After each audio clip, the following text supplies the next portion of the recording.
Hello friends, welcome back to cinema secrets. இன்னைக்கு இந்த வீடியோல ரொம்ப இன்ட்ரெஸ்டிங்கான ஒரு விஷயத்தை பத்தி பேச போற நண்பர்களே. அது என்ன மேட்டர் அப்படின்னு பாத்தீங்கன்னா, நம்ம தமிழ் சினிமா இண்டஸ்ட்ரியிலேயே ரொம்ப எக்ஸ்பென்சிவான விலை உயர்ந்த கார்களை வைத்திருக்கும் அந்த நடிகர்கள்லாம் யார் அப்படின்றத பத்தி தான் பேச போறேன். அதுவும் தற்போதைய நிலவரத்துல ரொம்ப எக்ஸ்பென்சிவான லேட்டஸ்டான கார்ஸ் எல்லாம் எந்த நடிகர்கள் வாங்கியிருக்காங்க அப்படின்ற ஒரு தகவலை சொல்லும் போது கண்டிப்பா உங்களுக்கு ரொம்ப அதிர்ச்சியா இருக்க போகுது. எப்பா இவ்வளவு விலை கொடுத்தெல்லாம் கார் வாங்குறாங்களா, அடங்கொன்னியா அப்படின்ற மாதிரி நீங்க யோசிப்பீங்க. இதையும் தாண்டி இன்னொரு இன்ஃபர்மேட்டிவான விஷயம் என்னன்னு பாத்தீங்கன்னா, இந்த நடிகர்கள் கிட்ட போக்குவரத்துக்கு ஒரு கார் பத்தாதா, சரிங்க அதிகபட்சம் 2 கார்னு வச்சுக்கோங்களேன், எதுக்குங்க இப்படி டசன் கணக்கில் கார் வாங்குறாங்க? அதுவும் ஒரு காரோட விலையெல்லாம் பார்த்தா 1 கோடி 2 கோடின்றாங்க. இவ்வளவு விலை கொடுத்து எதுக்கு வாங்கணும் அப்படின்ற ஒரு கேள்வி உங்களுக்குள்ள கண்டிப்பா இருக்கும் இல்லைங்களா?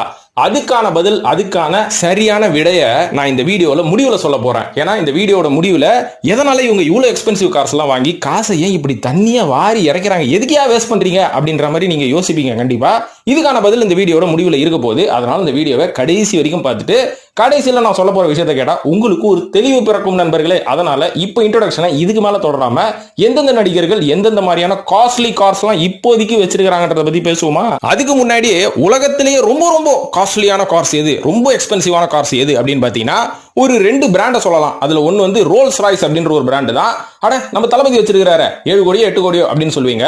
ஆனா ரோல்ஸ் ராய்ஸ்ல டிராப் டைல் அப்படின்ற ஒரு மாடல் இருக்குங்க. அதோட விலை எவ்வளவு தெரியுங்களா? 248 கோடியாம். அட பாவீங்களா, இவ்வளவு விலையா? என்னையா இருக்கும் அந்த கார்ல அப்படின்னு கேட்டீங்கன்னா ஓட்டி பார்த்துட்டு நான் ஃபியூச்சர்ல சொல்றேன். அதே மாதிரி ரோல்ஸ் ராய்ஸ்ல பவுட் டைல்னு ஒரு மாடல் இருக்கு, அது வந்து 232 கோடி. அதே ரோல்ஸ் ராய்ஸ்ல ஸ்வாப் டைல்னு ஒன்று இருக்கு, அது 107 கோடி. அதுக்கப்புறம் அடுத்த பிராண்டு புகாடியில ஒரு மாடல் இருக்கு, அது வந்து 100 கோடி. புகாடிலேயே சென்டோ டெசி அப்படின்னு ஒரு மாடல் இருக்கு, 74 கோடி. புகாடிலேயே செரன் ஒரு மாடல் இருக்கு, அது 90 கோடி. இதெல்லாம் வாங்க முடியுமா? வாயால சொல்லதான் முடியும், காதால கேட்க முடியும். சோ இந்த மாதிரி எக்ஸ்பென்சிவான கார்ஸை நம்ம தமிழ் சினிமாவில் யாராவது வச்சிருக்காங்களான்னு கேட்டீங்கன்னா இந்தியாவிலே யாருக்கிட்டையும் கிடையாது. இருந்தாலும் நம்ம தமிழ் சினிமாவில் இருக்கிற நடிகர்கள் இதுக்கு இணையான ஒரு சில எக்ஸ்பென்சிவான கார்ஸ் எல்லாம் வச்சிருக்காங்க. சோ அவங்க எல்லாம் யார் அப்படின்றத பத்தி சொல்றதுக்கு முன்னாடி முதல் லிஸ்ட்லயே முதலாவதா இருக்க போறது நம்ம தளபதி விஜய் அவர்கள் தான். ஏன்னா இவர்கிட்ட டசன் கணக்கில் கார் இருக்குங்க. என்னென்ன கார் அப்படின்னு சொல்றேன். அதுக்கு முன்னாடி சமீபத்துல இந்த வருஷம் ஒரு கார் வாங்கியிருக்காரு, எலக்ட்ரிக் கார். அது என்ன கார்னு பாத்தீங்கன்னா BMW i7X டிரைவ் அப்படின்ற ஒரு காரு. கிட்டத்தட்ட அதோட விலை மட்டும் எவ்வளவு தெரியுங்களா? 2ல இருந்து 2.5 கோடியாம். அடங்கப்பா, இது சமீபத்துல வாங்கின காரான்னு கேட்டீங்கன்னா சமீபத்துல இந்த வருஷம் தான் வாங்கியிருக்காரு தளபதி. இது மட்டும் இல்லாம தளபதி அவர்கள் கிட்ட ரோல்ஸ் ராய்ஸ் கோஸ்ட் இருக்கு, அதுவே கிட்டத்தட்ட ஒரு 7-8 கோடி இருக்குமா. அதுக்கப்புறம் Audi A8L அப்படின்ற ஒரு கார் இருக்கு. BMW 7 சீரிஸ் ஒன்று வச்சிருக்காரு. BMW X6 ஒரு கார் வச்சிருக்காரு. இதையும் தாண்டி மெர்சிடிஸ் பென்ஸ் GLA அப்படின்ற ஒரு கார் வச்சிருக்காரு. லேண்ட் ரோவர், அதாவது ரேஞ்ச் ரோவர் எவோக் அப்படின்ற ஒரு கார் வச்சிருக்காரு, வாகன் கூட சொல்லலாம். BMW 5 சீரிஸும் வச்சிருக்காரு. ஃபோர்டு மஸ்டாங் வச்சிருக்காரு. வால்வோ XC90 ஒரு கார் இருக்கு. மெர்சிடிஸ் பென்ஸ்ல E3500 அப்படின்ற ஒரு கார் இருக்கு. BMW 3 சீரிஸும் வச்சிருக்காரு. மினி கூப்பரும் வச்சிருக்காரு. டொயோட்டோ இனோவா கிறிஸ்டாவும் இருக்குது. மாருதி சுசுகி செலூரியும் இருக்குது. கடைசி அந்த கோஸ்ட் மட்டும் எவ்வளவு சொன்ன? 8 கோடி ரூபாய். சோ இவரோட கார் கலெக்ஷன் மட்டுமே பல கோடி ரூபாய் தேரும். எதுக்கு இவ்வளவு செலவு பண்ணோம் அப்படின்னு கேட்டீங்கன்னா வீடியோட கடைசியில சொல்றேன். இப்ப இரண்டாவதா தளபதிக்கு அடுத்தபடியா இரண்டாவதா தமிழ் சினிமா இண்டஸ்ட்ரியிலே ரொம்ப எக்ஸ்பென்சிவான கார் வச்சிருக்கக்கூடிய இன்னொரு நடிகர், அந்த ஒல்லி நடிகர் தான் நம்ம நடிகர் தனுஷ் அவர்கள். ஏன்னா தனுஷ் அவர்கள் சமீபத்தில் ஒரு கார் வாங்கியிருக்கிறாரு, BMW 7 சீரிஸ் லக்ஸரி செடான். இது வந்து கிட்டத்தட்ட 1 கோடி 78 லட்சம்ன்றாங்க. 740 IM ஸ்போர்ட்ஸ் வேரியன்ட்ங்களாங்க. இதோட ஸ்பெக்ஸை பத்தி சொல்லணும்னா கிட்டத்தட்ட 3 litre 6 cylinder engine, 375 bhp, 520 Nm peak torque கொண்ட காரு, ஒரு 8 ஸ்பீடு ஆட்டோமேட்டிக் டிரான்ஸ்மிஷன். அதாவது 0ல இருந்து 100 தொடுறதுக்கு வெறும் 2.5 செகண்டே போதுமா. இதையும் தாண்டி தனுஷ் அவர்கள் கிட்ட ரொம்ப எக்ஸ்பென்சிவான கார்ஸான ரோல்ஸ் ராய்ஸ் கோஸ்ட் வச்சிருக்காரு, பென்ட்லி கான்டினென்டல் ஃபிளையிங் ஸ்பார் அப்படின்ற ஒரு கார் வச்சிருக்காரு, Audi A8 வச்சிருக்காரு, முஸ்டாங் GT வச்சிருக்காரு. சோ இவர்கிட்டயும் ஏகப்பட்ட எக்ஸ்பென்சிவான கார் வருது. சமீபத்தில் கட்டப்பட்ட எக்ஸ்பென்சிவான வீடும் இருக்கு, 150 கோடி ரூபாய் மதிப்பில். இவருக்கு அடுத்தபடியா இசையமைப்பாளர் அனிருத். இவரை கண்டிப்பா லிஸ்ட்ல சேர்த்தே ஆகணும். ஏன்னா இவர் சின்ன வயசுல இருந்தே ஒரு கார் ஃப்ரீக்குங்க. சின்ன வயசுல இருந்தே நான் ஃபெராரி வாங்கணும், அதுக்கப்புறம் நான் வந்து போர்ஷ் வாங்கணும், மெக்லாரன் வாங்கணும், இந்த மாதிரி கார்லாம் வந்து ஒரு லிஸ்ட்ல அடிக்கிட்டே போவாரா. ஆனா அப்ப வந்து வாங்க முடியல. பெருசானவனும் வாங்கிக்கிறேன் பாரு அப்படின்னு சவால் விட்டாராம். பெருசானவனும் உண்மையாவே நிறைய கார்ஸ் வாங்கியிருக்கிறாரு. நிறைய கார்ஸ் அவருக்கு கிஃப்டே கிடைச்சிருக்குது. உதாரணத்துக்கு சமீபத்தில் ஜெயிலர் படத்தின் வெற்றியை தொடர்ந்து அந்த படத்தின் தயாரிப்பாளரான சன் பிக்சர்ஸ் நிறுவனத்தின் உரிமையாளர் கலாநிதி மாறன் அவர்கள் ரஜினி அவர்களுக்கு BMW X7 அப்படின்ற SUV பிரசன்ட் பண்ணாரு. அதுக்கப்புறம் இயக்குனர் நெல்சன் அவர்களுக்கு போர்ஷ் கார் ஒன்று பிரசன்ட் பண்ணாரு. அனிருத் அவர்கள் கிட்ட மட்டும் 3 ஆப்ஷன் வச்சிருக்காரு. என்னன்னா, உனக்கு 3 கார் லிஸ்ட் தரேன், இதுல எந்த கார் வேணுமோ நீ சூஸ் பண்ணு, உனக்கு அது கிஃப்ட் அப்படின்ற மாதிரி சொல்லியிருக்காரு. அது என்ன கார்கள் பாத்தீங்கன்னா BMW X5 ஒன்னு, BMW iX ஒன்னு, அதுக்கப்புறம் போர்ஷ் அப்படின்ற ஒரு கார். இது மூணுத்துல எது வேணும் அப்படின்னு கேட்டா போர்ஷ் தான் வேணும் அப்படின்ற மாதிரி செலக்ட் பண்ணிருக்காரு. அதனால கலாநிதி மாறன் போர்ஷே வாங்கி கொடுத்துட்டாரு. அந்த காரோட ஸ்பெசிபிகேஷன் பாத்தீங்கன்னா 2 litre 4 cylindrical turbo petrol engine கொண்ட காரு, 265 HP, 400 Nm டார்க் கொண்ட ஒரு சூப்பரான 7 ஸ்பீட் டியூவல் கிளட்ச் டிரான்ஸ்மிஷன் கொண்ட ஒரு காரு. 0ல இருந்து 100 தொடறதுக்கு 6 செகண்ட் ஆகும். Top speed 232 km/h. சோ இந்த ஒரு காரே போதும் இவருக்கு. இதையும் தாண்டி அவரோட கராஜ்ல ஏகப்பட்ட கார்கள் நின்று கொண்டுதான் இருக்கிறது. நான்காவதா நடிப்பின் நாயகன் சூர்யா அவர்கள். இவர்கிட்ட கூட ஏகப்பட்ட கலெக்ஷன்ஸ் இருக்குங்க. ஏன்னா இவரும் ஒரு கார் ஃப்ரீக் தான். சின்ன வயசுலேயே வந்து இவரோட சொந்த காசுல லான்சர் அப்படின்ற ஒரு கார் வாங்கி கலக்குன்னு கலக்கினார் மனுஷன். அதுக்கு முன்னாடி அவங்க அப்பாவோட ஃபியட்டை தான் திருத்தனமா சாவியை வந்து எங்கேயாவது கோத்து வச்சு அந்த சாவியை எடுத்துட்டு போய் ரவுண்ட் அடிச்சுன்னு இருப்பாரா. அந்த அளவு சூர்யா அவர்கள் கார் ஃப்ரீக்கு. அதனால இவ்வளவு சம்பாதிக்கும் போது கார் வாங்காம இருப்பாரா. சூர்யா அவர்கள் சமீபத்தில் தற்போதைய நிலவரம் என்னன்னு பாத்தீங்கன்னா 20 இருந்து 25 கோடி ரூபாய் வரைக்கும் அவர் வந்து படத்துக்கு படம் சம்பாதிக்கிறார். இதையும் தாண்டி ஏகப்பட்ட இன்வெஸ்ட்மெண்ட்ஸ் அவர் பேர்ல இருக்கு. அந்த இன்வெஸ்ட்மெண்ட்ஸ்ல இருந்தே வருஷத்துக்கு ஒரு சில 100 கோடிகள் அவர் வந்து கண்டிப்பா சம்பாதிக்கான வாய்ப்பு இருக்கு. ஒரு ப்ரமோஷன் ஒரு பிராண்டுக்குன்னு பண்ணணும்னா 2 கோடி ரூபாய் வாங்குறாரு. சோ சூர்யா அவர்களோட நெட்வொர்த் 186 கோடி ரூபான்றாங்க. சோ இப்ப சமீபத்தில் சூர்யா அவர்கள் BMW 7 சீரிஸ்ல 730 LD அப்படின்னு ஒரு கார் வாங்கினாரு. அந்த கார் கூட தான் சேர்ந்து சுதா கொங்கராவோட போட்டோலாம் எடுத்திருந்தாரு. அந்த காரோட மதிப்பு எவ்வளவு தெரியுங்களா? கிட்டத்தட்ட 1,38,00,000. இதையும் தாண்டி Audi Q7 இருக்கு, அது ஒரு 80 லட்சம்ன்றாங்க. மெர்சிடிஸ் M கிளாஸ் இருக்கு, அது ஒரு 61 லட்சம்ன்றாங்க. ஜாகுவார் XJL ஒன்னு இருக்கு, அது வந்து 1,10,00,000 ரூபான்றாங்க. BMW 7 சீரிஸ்ல ஒரு கார் வச்சிருக்காரு. ரேஞ்ச் ரோவர் ஓக் வச்சிருக்காரு. சோ இவ்வளவு கார்ஸ் வந்து சூர்யா அவர்கள் வச்சிருக்காரு. நம்மளுக்கு தெரிஞ்ச வரைக்கும் தெரியாம என்னென்ன கார்லாம் வச்சிருக்காரோ நம்மளுக்கு தெரியல. ஆனா இவர்கிட்டயும் மோஸ்ட் எக்ஸ்பென்சிவ் கார்ஸ் எல்லாம் இருக்குதுப்பா. ஐந்தாவது உதயநிதி ஸ்டாலின். ஏப்பா இவர்கிட்ட எக்ஸ்பென்சிவ் கார்னு ஏன் சொல்ற? எக்ஸ்பென்சிவ் கப்பல், எக்ஸ்பென்சிவ் ஹெலிகாப்டர், ராக்கெட், ஜெட் விமானம் எல்லாமே இருக்குமே அப்படின்னு கேட்டீங்கன்னா அதெல்லாம் அன்அக்கௌண்டபிள்னு நான் சொல்ல மாட்டேன். ஏன்னா எனக்கே தெரியாது எதுக்கு நம்ம சொல்லி வாயை கொடுத்து மாட்டிக்கணும். அதனால அக்கௌண்டபிளா இவர்கிட்ட இருக்கிற கார்ஸை பத்தி நம்ம பேசுவோமா? அதை மட்டும் பேசுவோம். அதாவது நம்ம உதயநிதி ஸ்டாலின் அவர்கள் கிட்ட அதிகப்படியான கார் கலெக்ஷன் எந்த பிராண்ட்ல இருந்து இருக்குன்னு பாத்தீங்கன்னா லேண்ட் ரோவர் அப்படின்ற பிராண்ட்ல இருந்து தான் நிறைய கார் வச்சிருக்காரு. எல்லாமே பெரிய பெரிய SUV தான் வச்சிருக்காரு. ஏன்னா இவர் ஒரு ஸ்போர்ட்ஸ் ஃப்ரீக் கிடையாது அப்படின்ற மாதிரி தான் நம்ம சொல்லப்படுது. காரணம் என்ன? பொலிட்டீஷியன்ஸ்னாலே பெரிய கார் தானே. சோ அந்த வரிசையில நம்ம உதயநிதி அவர்கள் கிட்ட ரேஞ்ச் ரோவர் ஸ்போர்ட்னு ஒரு கார் இருக்குங்க. அதோட மதிப்பு வந்து 1,80,00,000 ரூபாய். ஏப்பா ரேஞ்ச் ரோவர் ஸ்போர்ட் வந்து ஒரு காரா? அது ஒரு SUV அப்படின்னீங்கன்னா SUV வச்சுவாங்க. அதுக்கப்புறம் ஓக் அப்படின்ற ஒரு பிராண்ட் இருக்கு, அது வந்து கிட்டத்தட்ட ஒரு 1,10,00,000ன்றாங்க. லேண்ட் ரோவர் ஃப்ரீலாண்டர் அப்படின்ற ஒரு காரு 47 கோடியாம். டொயோட்டோல லேண்ட் குரூசர் வச்சிருக்காரு பிராடோ, அது வந்து VXL அப்படின்ற வேரியன்ட் 1 கோடி. அதுக்கப்புறம் இனோவா கார் வச்சிருக்காருங்க, அது ஒரு 19 லட்ச ரூபான்றாங்க. இனோவாலே கிறிஸ்டா அப்படின்ற ஒரு மாடல் வச்சிருக்காரு, அது ஒரு 25 லட்ச ரூபா. வால்வோ XC90 அப்படின்ற ஒரு காரு, அது வந்து 1 கோடி. Audi Q7 அது 90 லட்சமா. அதுக்கப்புறம் மெர்சிடிஸ் பென்ஸ் GLE 220D அப்படின்ற ஒரு கார் சொல்றாங்க, அது ஒரு 70 லட்சம் இருக்கும். அதுக்கப்புறம் போர்ஷ் கேன் அப்படின்ற ஒரு கார், அது வந்து ஒரு 1,90,00,000ங்க.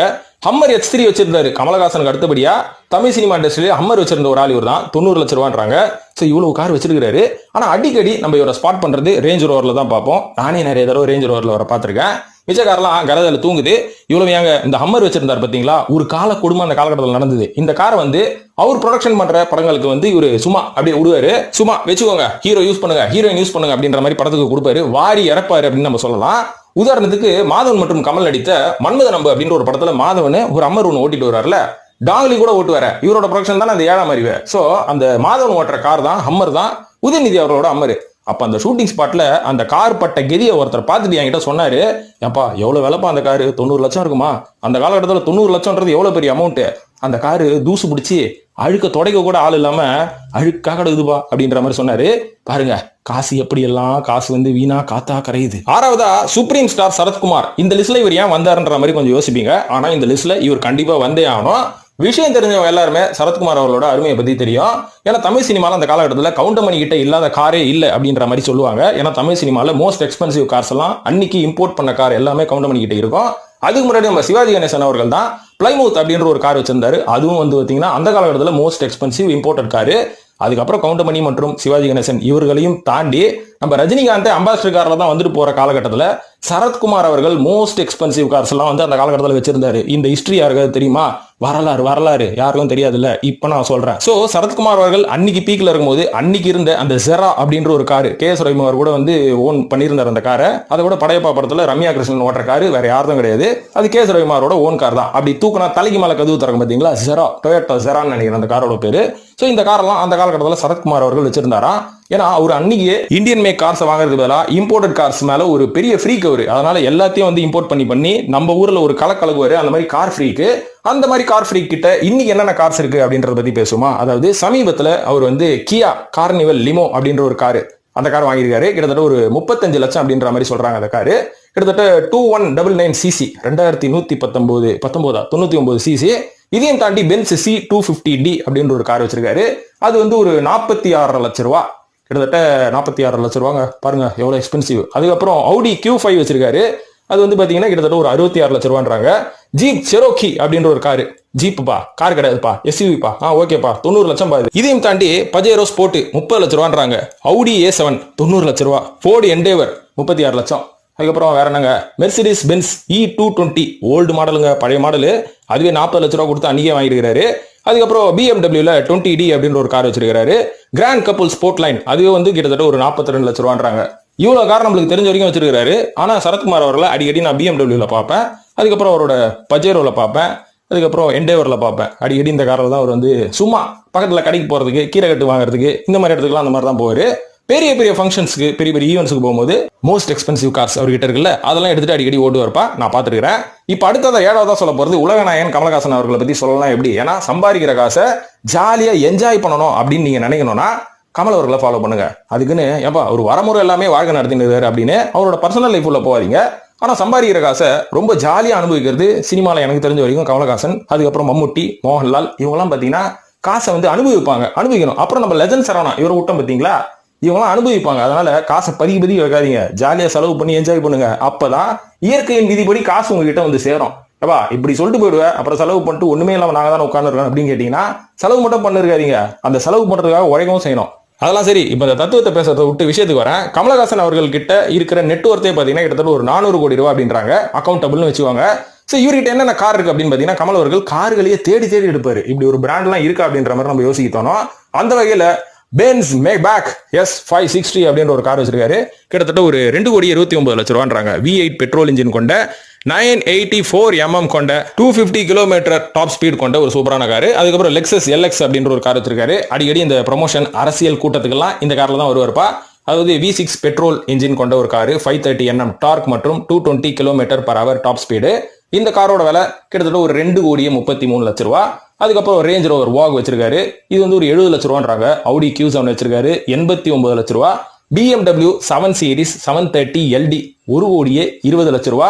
ஜேகுவார் XF வச்சிருக்காரு, 76 லட்சம் ரூபா. Audi Q5 66 lakhs. அதுக்கப்புறம் Mercedes Benz 630 iGT, Mercedes Benz இல்ல BMW 70 லட்சம் ரூபா.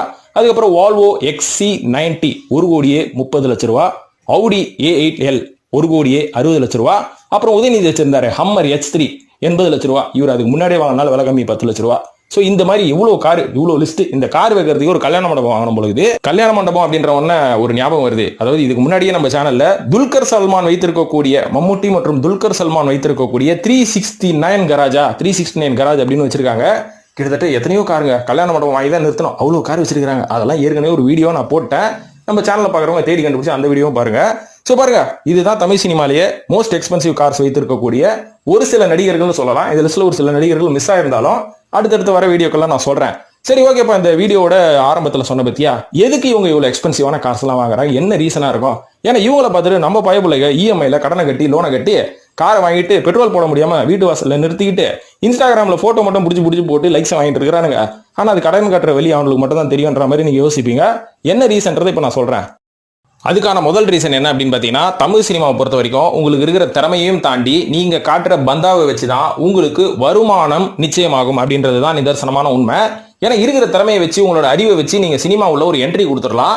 அதுக்கப்புறம் நீங்க கண்டினியூ பண்ணணும்னா நீங்க ட்ரெண்ட்ல இருக்கணும், கரண்ட்ல இருக்கணும். ஏன்னா கமலஹாசன் மற்றும் ரஜினி அவர்களை பாத்தீங்கன்னா 80s பெல் பாட்டத்தில் ஆரம்பிச்சு அதுக்கப்புறம் கண்டினியூஸா இன்னைக்கு ஏற்ற ட்ரெண்டுக்கு இருக்கிற மாதிரி ட்ரெஸ்ஸிங்கும் போடுறாங்க, இருக்கிற கேட்ஜெட்ஸையும் வாங்குறாங்க, இருக்கிற கார்ஸையும் யூஸ் பண்றாங்க. அதை விட்டுட்டு அந்த காலகட்டத்தில் எனக்கு ரொம்ப லக்ஸரியா இருந்தது அம்பாசிடர் கார் தான் அப்படின்னு சொல்லி இன்னி வரைக்கும் யாரும் அம்பாசிடர் காரை ஓட்டுறது கிடையாது. அதுக்கு முக்கியமான காரணமே தமிழ் சினிமால ட்ரெண்ட்ல இருக்கணும். அதுக்கு ஒரு சின்ன உதாரணம் சொல்றேன் பாருங்க. ஒரு காலகட்டத்தில் அழகு அப்படின்ற ஒரு நடிகர் இருந்தாரு. இன்னைக்கு வந்து அவர் வந்து சீரியல் எல்லாம் நடிக்கிறாரு. ஒரு நல்ல ஒரு ஸ்டண்ட் கலைஞர் அப்படின்னு நம்ம சொல்லலாம். ஒரு காலத்துல வந்து அவர் என்ன பண்ணாருன்னு பாத்தீங்கன்னா, ரஜினி கூட நிறைய படங்கள் சேர்ந்து நடிக்கும் போது ரஜினிகிட்ட ரொம்ப கவலையா சொல்லியிருக்காராம், சார் எனக்கு மட்டும் என்னன்னு தெரியல சார், நான் எவ்வளவு படம் நடிச்சாலும் சம்பளம் ஏத்தவே மாட்டானுங்க, ஒரு நாளைக்கு ஒரு 10,000 ரூபாய் என்னமோ தான் கொடுக்குறானுங்க, ரொம்ப கஷ்டமாகுது அப்படின்ற மாதிரி சொன்னோன்னே ரஜினி அவர்கள் முதல் கேள்வி என்ன தெரியுமா கேட்டிருக்காரு? சரி என்ன கார் வச்சிருக்கீங்க சொல்லுங்க அப்படின்றதுக்கு அழகு என்ன சொல்லியிருக்காரு? அம்பாசிடர் கார் வச்சிருக்காரா சார். அம்பாசிடர் காரா? முதல்ல அந்த காரை மாத்துங்க, இஎம்ஐ போட்டு லோன்ல இன்னி இருக்கிற ட்ரெண்ட்ல இருக்கக்கூடிய ஒரு புது காரை வாங்குங்க, அப்புறம் பாருங்க என்ன நடக்குது அப்படின்னு ரஜினி அட்வைஸ் பண்ணி அமைச்சாராம். கரெக்டா இவரும் அந்த அம்பாசிடர் காரை வித்துட்டு இருக்கிற காசுல இஎம்ஐ போட்டு ஒரு லேட்டஸ்ட் ட்ரெண்டியான ஒரு காரை வாங்கிட்டு ஷூட்டிங் ஸ்பாட்டுக்கு போயிருக்காரு. சம்பளத்தை அப்படியே டபுள் ஆகி கொடுத்துருக்கானுங்க. இதை கேட்கும் போது நம்மளுக்கு முட்டாள்தனமா இருக்கும். ஆனா சினிமால வழக்கத்துக்கு மீறி நடக்கிற ஒரு நிதர்சனமான உண்மை இது ஒன்றுதான் நண்பர்களே. ஏன்னா சினிமாவை பொறுத்த வரைக்கும் பந்தா கவுண்ட் பண்ணி சொல்லுவார்ல, நம்ம ஒரு கரகாட்ட கோஷ்டினா அப்படி ஒரு பந்தா வேணாமா? இந்த மாதிரி இவ்வளவு பெரிய கப்பல் மாதிரி ஒரு காரை வச்சுட்டு போற ஒரு கரகாட்ட கோஷ்டி நம்ம கோஷ்டியா தான் இருக்கணும் அப்படின்ற மாதிரி சொல்லுவார்ல. அவர் சொல்றது என்னதான் காமெடியா இருந்தாலும் அதுதான் பிராக்டிகலான ஒரு உண்மை நண்பர்களே. சோ அதை சினிமால எல்லாரும் புரிஞ்சுக்கணும். அதனாலதான் சினிமா நடிகர்கள் அவ்வளவு செலவு பண்ணி லேட்டஸ்டா ட்ரெண்ட்ல இருக்கக்கூடிய கார்களை வாங்குவாங்க. சரி ஓகே வாங்குங்க, போய் தொலையுது, ஒரு கார் வாங்க 2 கார் வாங்க, அது ஏன்ப்பா டசன் கணக்கில் 10-12 கார் வாங்குறீங்க அப்படின்னு கேட்டீங்கன்னா இதுக்கு பின்னாடி ஒரு இன்கம் டாக்ஸ் அட்ஜஸ்ட்மெண்ட் இருக்கு. அது என்னன்னு பாத்தீங்கன்னா இப்போ இந்த நடிகர்கள் எல்லாருமே என்னதான் படத்துல சம்பளம் வாங்கினாலும் அவங்க பெரிய பெரிய பிசினஸ்ல இன்வெஸ்ட் பண்ணுவாங்க. சோ அந்த மாதிரி பிசினஸ்ல இன்வெஸ்ட் பண்ணும்போது இவங்க சர்வீஸ் டாக்ஸோ சேல்ஸ் டாக்ஸோ கட்டும் போது இவங்களுக்கு ஏகப்பட்ட டாக்ஸ் கட்டக்கூடிய ஒரு பிராக்கெட்ல மாட்டிப்பாங்க. ஏகப்பட்ட பர்சன்டேஜ் கட்டணும். உதாரணத்துக்கு சொல்றேன், நான் ஒரு பெரிய பினான்சியல் எக்ஸ்பர்ட்லாம் கிடையாது, பிராக்டிகலா நான் பார்த்ததுல இருந்து சொல்றேன். ஒரு 1 கோடி ரூபாய் சம்பாதிக்கிறாங்கன்னா 25 லட்ச ரூபாய் இன்னி இருக்கிற காலகட்டத்தில் டாக்ஸ் அவங்க கட்டணும். ஆனா இந்த டாக்ஸ் 25 லட்ச ரூபாய் கட்டுறதுக்கு பதிலா இவங்களோட கம்பெனில சில எக்ஸ்பென்சஸ் இவங்க காமிச்சிட்டாங்கன்னா இந்த 25 லட்சத்தை 25,000 கூட மாத்தலாம். நீங்க உதாரணத்துக்கு 25 லட்சம் நான் டாக்ஸ் கட்டணும், அதுக்கு பதிலா என் கம்பெனிக்காக நான் செய்யற பிசினஸுக்காக 2 எக்ஸ்பென்சிவ் கார் வாங்கிட்டேங்க அப்படின்னு நீங்க செலவு கணக்கு காமிச்சிட்டீங்கன்னா உங்களுக்கு அந்த 25 லட்ச ரூபாய் கவர்மெண்ட்டுக்கு போக தேவையில்ல. அதுக்கு பதிலாக அழகா லக்ஸரியா ஒரு காரை வீட்டில் வாங்கி வச்சு டெய்லி தொடச்சு பார்த்துக்கலாம்ல. ஸோ இந்த ஒரு காரணத்துக்காகவும் ஏகப்பட்ட டாக்ஸ் கட்டுறதுக்கு பதிலாக அந்த டாக்ஸ் கணக்கை காமிச்சு நம்ம கார்ஸும் வீடும் வாங்கி போட்டுருவோம் அப்படின்ற மாதிரி வாங்கி போடுவாங்க. அதனால தான் இவ்வளோ காரை வாங்கி வீட்டில் அடுவாங்க. இதை பார்த்துட்டு நம்ம ஆளுங்க இன்ஸ்டாகிராம பார்க்குற நம்மள மாதிரி சில சாமானியர்கள் என்ன பண்ணுவாங்கன்னா, நானும் செலிபிரிட்டி லைஃப் வாழ்றேன் பாரு அப்படின்னு சொல்லி எங்கேயாவது கம்பெனியில் வேலை செஞ்சுன்னு இருப்பாங்க, ஐடி கம்பெனியோ கார்பரேட் கம்பெனியோ வேலை செஞ்சுன்னு இருப்பாங்க. மாதம் 1 லட்சமோ 2 லட்சமோ அந்த காசுக்கு ஒரு அழகாக ஒரு வீடை வாங்கி இடத்த வாங்கி கட்டி பிசினஸ் மேனா ஆகிறதுக்கு பதிலாக நானும் செலிபிரிட்டி லைஃப் வாழ்றேன் பாருன்னு சொல்லி இஎம்ஐல ஒரு பெரிய காரை வாங்குறேன் பாரு, தெருவா ஓட்டுறேன் பாரு, இன்ஸ்டாகிராம்ல போட்டோ போடுறேன் பாரு, லைக்ஸை வாங்குறேன் பாரு அப்படின்னு சொல்லி செலவு தான் பண்ணுகிறோம். ஆனா நம்ம கட்டுற டாக்ஸ் பிக்சடு, அவங்க கட்டுற டாக்ஸ் பிக்சடே கிடையாது. எவ்வளவுக்கு எவ்வளவு அவங்க எக்ஸ்பென்ஸ் காமிக்கிறாங்களோ அவ்வளோக்கு எவ்வளோ டாக்ஸ்ல இருந்து மைனஸ் பண்ணிக்கலாம். ஆனா நம்ம சம்பாதிச்சுக்கிறோம், ஒரு கம்பெனில வேலை செஞ்சு சம்பளம் வாங்கிக்கிறோம், நம்மளுக்கு பிக்சடு டாக்ஸ் பிராக்கெட் தான். நீங்க அதிகப்படியா மெடிக்கல் லைமை காமிச்சிக்கலாம், இல்ல உங்க குழந்தைங்க இருந்தா ஸ்கூல் ஃபீஸ் டியூஷன் ஃபீஸை காமிச்சிக்கலாம். அதுக்கு மேல இந்த பிசினஸ் மேன் மாதிரி கார் வாங்கிட்டு சார் கொஞ்சம் டாக்ஸை குறைச்சிக்கோங்கன்னு சொன்னா இன்னும் டாக்ஸ் அதிகமாக்குவானுங்க, சம்பளத்தை குறைச்சிருவானுங்க. சோ எனக்கு தெரிஞ்ச வரைக்கும் இது ஒரு 2 ரீசனா இருக்கலாம். இன்னொரு ரீசன், 3வது ரீசன், இவங்க ஒரு கார் ஃப்ரீக்கா இருக்கலாம். எனக்கு கார்னா ரொம்ப உயிருங்க, நான் வேலைக்கு போறதே காருக்காக தான், நான் படத்துல நடிக்கிறதே கார் வாங்குறதுக்காக தான் அப்படின்னு அஜித் மாதிரி யோசிக்கிற ஆளுங்க காரை வாங்கி டயர் தேர் வரைக்கும் ஓட்டி சந்தோஷமா அனுபவிப்பாங்க. சோ இந்த 3 காரணங்கள் தான் மேக்சிமம் சினிமா நடிகர்கள் இவ்வளவு கார் வாங்கி குவிக்கிறதுக்கான ஒரு ரீசனா இருக்கும். சோ இதையும் தாண்டி நிறைய ரீசன்கள் இருக்கலாம். அது எல்லாம்ன்றத அடுத்தடுத்த வீடியோல நான் ரிசர்ச் பண்ணி ஒன்னா போட்டு உடைக்கிறேன் சினிமா சீக்ரெட்ஸ்ல.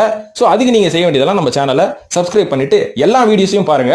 தம்ப்நெயில் இம்ப்ரெசிவா இல்லைனா கூட உள்ளுக்குள்ள நான் சொல்லக்கூடிய விஷயம் ரொம்ப இம்ப்ரெசிவா இருக்கும். அதனால தம்ப்நெயில பார்த்துட்டு கடந்து போகாம நான் எந்த வீடியோ போட்டாலும் கிளிக் பண்ணி இன்ட்ரோடக்ஷன் பெருசா இருந்தாலும் அட்ஜஸ்ட் பண்ணி பார்த்தீங்கன்னா சினிமாவை பற்றி இது வரைக்கும் யாரும் சொல்லாத சுவாரஸ்யமான தகவல்களை நான் போட்டு உடைத்து கொண்டே தான் இருப்பேன் நண்பர்களே. சோ இந்த வீடியோ பார்த்ததுக்கு நன்றி.